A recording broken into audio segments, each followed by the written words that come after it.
আসসালামু আলাইকুম।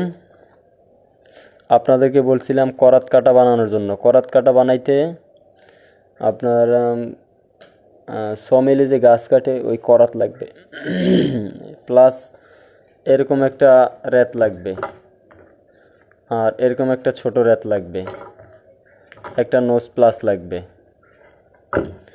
এই করাতের যে করাতটা এটা চিকুন চিকুন করে কাটবেন। আলমারির দোকানে যাবেন বা যে কোনো ওয়ার্কশপে গেলে আপনারে এরকম চিকুন চিকুন করে কাইটে দেবে, বা আপনিও কাতানির দ্বারা বা কাঁচির দ্বারা আগে পুইরা নরম কইরা, লাল কইরা পড়লে পরে এটা টেম্পার কমে দেবে। কমার পর আপনি এটা এরকম চিকুন চিকুন করে কাটবেন। কাটার পর এই এক মাথা এরকম চোক্কা হবে, এক মাথা এরকম চোক্কা হবে, এই যে এরকম ঢাল হবে। ঢাল হবার পরে আপনি এরকম একটা কাঠ নেবেন, কাঠের ভিতরে দুইটা প্যারাক গাইরে নেবেন, বাস। পরে এখানে ঠেকাইবেন। ঠেকানোর পর এই যে এখন আপনি এটা ঘইষা আপনার আল করতে হবে। আগে এই যে এটা এই যে দেখবেন দেখা যায় না যে কোনো কারণে, এই যে চোক্কা করছি এর এইখান থেকে এরকম একটা ডিপ করবেন। ডিপটা হবে এইভাবে, আমি দেখাই, কইরা দেখাইলে বুঝতে পারবেন। আমি এটা কইরা আপনাদেরকে দেখাইতেছি। এই যে দেখেন ঘষার পর এমন আসছে, ঠিক ওই যে ছায়ায় দেখা যায়, ছায়াই ভালো দেখা যায়। এরপরে হলো গিয়ে এই যে এইভাবে খাড়া ঘষা হবে, ঠিক আছে? খাড়া করে এরকম ঘষা দিলে আস্তে আস্তে আপনার কোনাটা আসবে।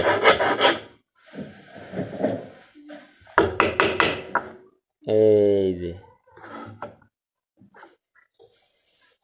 আপনার কোনাটা আলটা অনেকটা শেপ চলে আসছে। এবার হলো যে আমার এই ছোট ফাইলের কাজ, এটা দিয়ে করলে পুরোপুরি আসবে।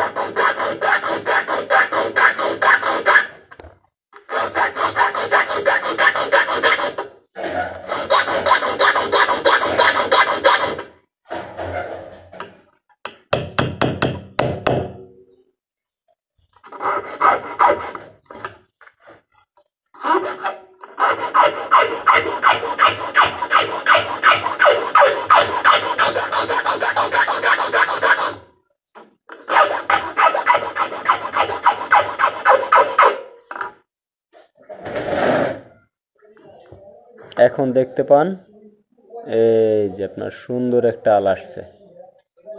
হ্যাঁ, সুন্দর একটা আল আসছে। এই যে দেখেন এই ছায়ার ভিতরে সুন্দর দেখা যায়। এখন আপনার এই যে চিকুন মাথাটা, এই চিকুন মাথায় পুরোটা আস্তে আস্তে এরকম একটা শেপ আসবে। এটা পুরো ঘইষা কমায় নিতে হবে।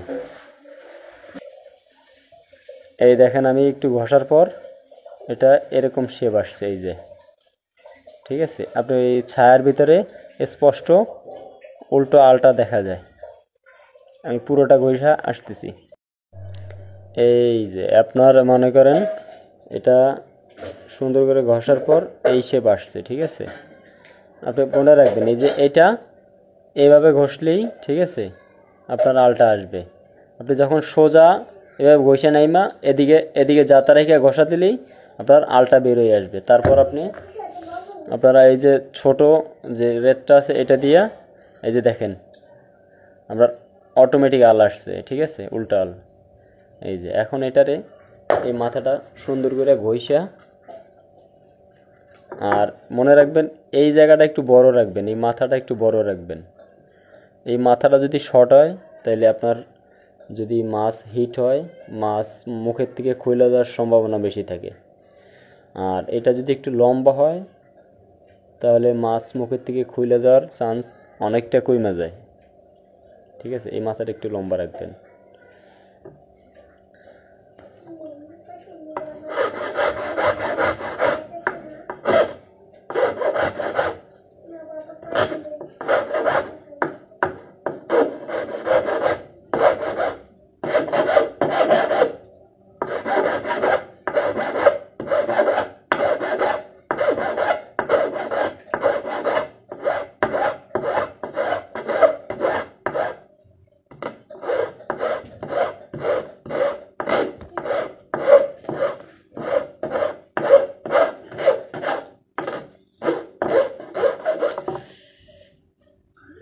আপনারা আলকে উল্টো আলকে কতটুকু রাখবেন এটা আপনাদের ইচ্ছা মতন নিজের মতন রাখবেন। তো আমার যে আলটা হয়েছে এটা বড় সড়ো আল এবং অনেক হেভি আল। ঠিক আছে, আমি আরেকটু কমাই নেব, আমি আরেকটু কমাই নিই।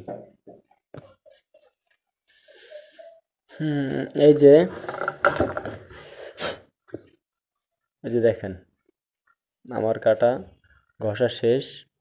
মাথাটা কত চোক্কা হয়েছে, এখানে ময়লা লেগে আছে, দেখেন কতটা চোক্কা হয়েছে মাথাটা। ঠিক আছে, আমার কাটা ঘষা শেষ। এখন আমি এটাকে রাউন্ড করব। এই যে একটা নচ প্লাস দিয়ে আপনার যেমন খুশি তেমন রাউন্ড করে নেবেন। ঠিক আছে, কোনো সমস্যা নেই।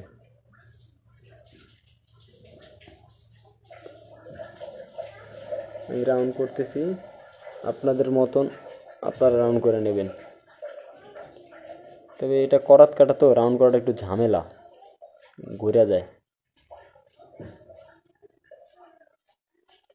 নোজ প্লাস দিয়ে সুন্দর করে, যদি বেশি সমস্যা হয় তাহলে একটু পোড়া দিয়ে নেবেন, পোড়া দিয়ে নরম করে মানে লাল থাকতে এটা রাউন্ড করে নেবেন। আমি এইভাবে পুরোটা রাউন্ড করে আসতেছি। এই যে দেখেন আমি এই যে আস্তে আস্তে করে আপনার এই নোজ প্লাস থেকে আস্তে আস্তে আস্তে আস্তে করে এটা আমি রাউন্ড করে নিয়েছি। ঠিক আছে, এই যে আপনি দেখেন ওই ছায়ার ভিতরে আমার উল্টা আলটা দেখা যায় সুন্দরভাবে। তারপর এটার ভিতরে ময়লা গেছে, ময়লাটা গেলে আরও ভালো দেখা যাবে। তো এখন আপনারা এখান থেকে যার যেরকম প্রয়োজন, আমি মনে করেন এখান থেকে কেটে নেব। এই যে এখন আমি এখান থেকে কাটবো, এই কাটার ভিডিওটা আমি দেখাই। এই যে এইখান থেকে এটা দিয়ে পোজ দিলেই এই যে কাইটে গেল। হালকা একটু দাগ পড়লে পরে চাপ দিলে যে ভেঙে যাবে। এই যে দেখেন ভেঙে গেল। ঠিক আছে, তারপর আপনার এই যে এখানে একটু ঘষা দিয়ে দেবে, বাস ক্লিয়ার। এখন আপনার এখানে সুতা বাঁধলে যাতে সুতা বেরোয় না যায়।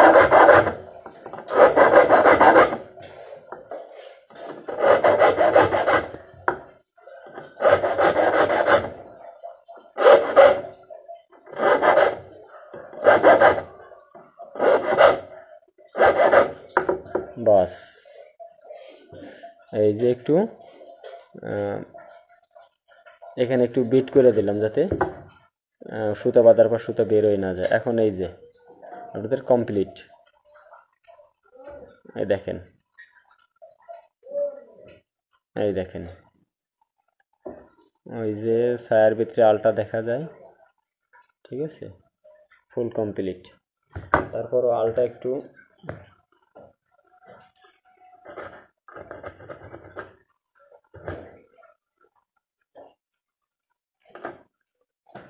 এই যে দেখেন। এখন হলো কি এটা টেম্পার দিয়ে দেখাবো আমি। ঠিক আছে, এটা এখন টেম্পার দেব। তবে এই জায়গাটা একটু ছোট হয়ে গেছে, আমি এটা ইউজ করব না। তারপর রাফ দেখাইলাম ভাই, এটা আমার আসলে ব্যবসা না, আর এটা আমার প্রফেশনও না। আমি যতটুকু শিখছি অতটুকু আপনাদেরকে দেখাইলাম। ঠিক আছে, এর থেকে আপনারা যতটুকু বুঝে নিতে পারেন। হ্যাঁ, এইভাবে বানাইতে হবে। এরকম একটা র্যাত লাগবে, এরকম একটা র্যাত লাগবে। একটা কার্ডের ভিতরে দুইটা প্যারাক গাড়ি নেবেন, একটা নোজ প্লাস নেবেন, বাস এনাফ। আর লাগবে আপনাদের মোবিল, ইঞ্জিনের ভিতরে যে মোবিল দেয় ওই মোবিলটা লাগবে। ঠিক আছে, ওই মোবিলটা আপনার অল্প পরিমাণ হইলেই হইবে।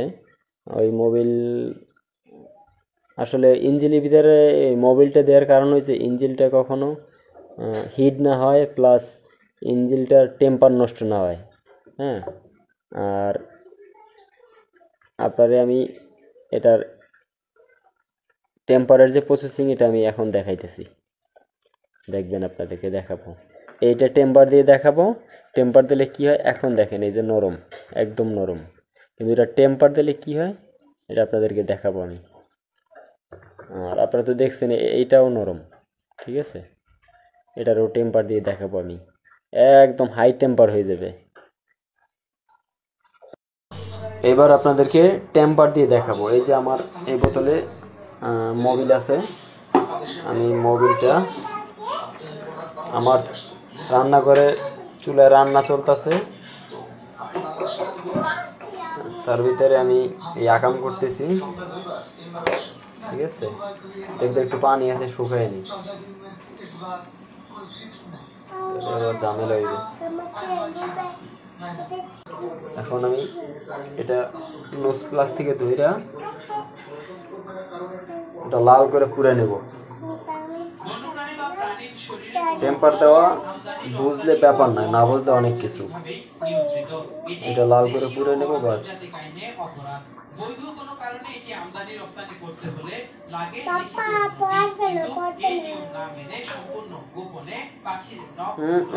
সরো মা, আবার দেবো। এই যে দেখেন,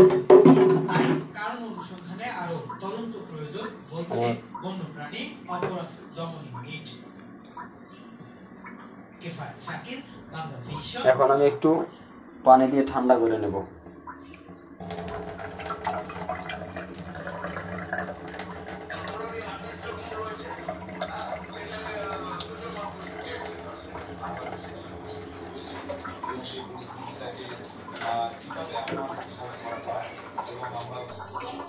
এখন এটা তো টেম্পার দেওয়া হয়ে গেল, টেম্পার দেওয়া শেষ। এখন এটা চাপ দিলেই ভেঙে যাবে, চাপ দিলেই ভেঙে দেবে। হ্যাঁ, এখন এটাকে টেম্পার, মূল টেম্পার হলে এটা এখানে এই যে একটু একটু হালকা একটু হিট দিয়ে দেবে, খুব হালকা, বাস। এটা একটু এরকম ধোয়া, এটা একটু ধোয়া উঠলেই সাইরা দেবেন, বাস। এটা টেম্পার শেষ। এখন আর এটা ভাঙবে না। আর আপনি যদি তেলের ভিতরে লাল করে তেলের ভিতরে চুবাইয়া ওইভাবে ছাইরা দেন, তাহলে কিন্তু এটা ভাঙে যাওয়ার চান্সই বেশি, কারণ এটা অতিরিক্ত হার্ড হয়ে যাবে। এখন আর এটা ভাঙবে না, ঠিক আছে। এই হলো টেম্পারের প্রসেস।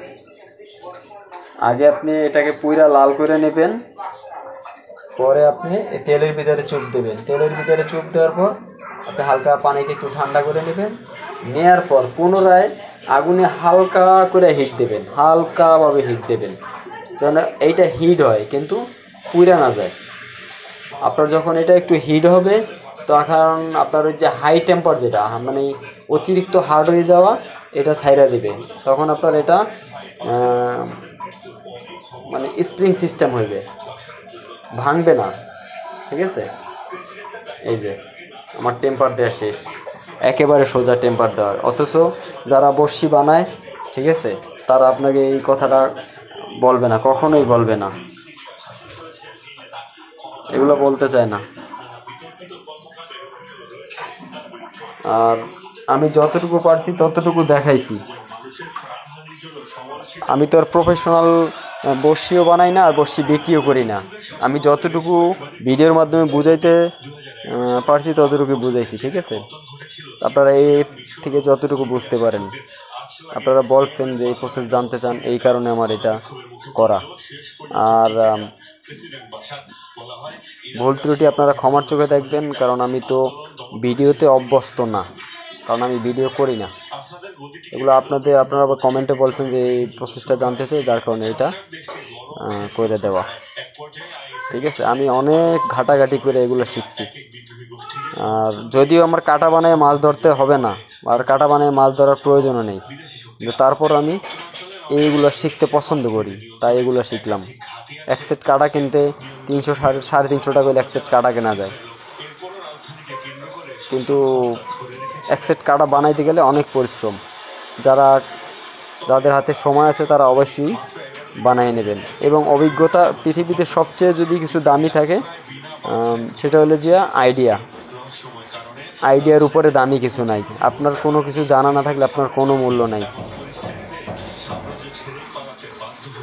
তো ভালো থাকবেন, আসসালামু আলাইকুম।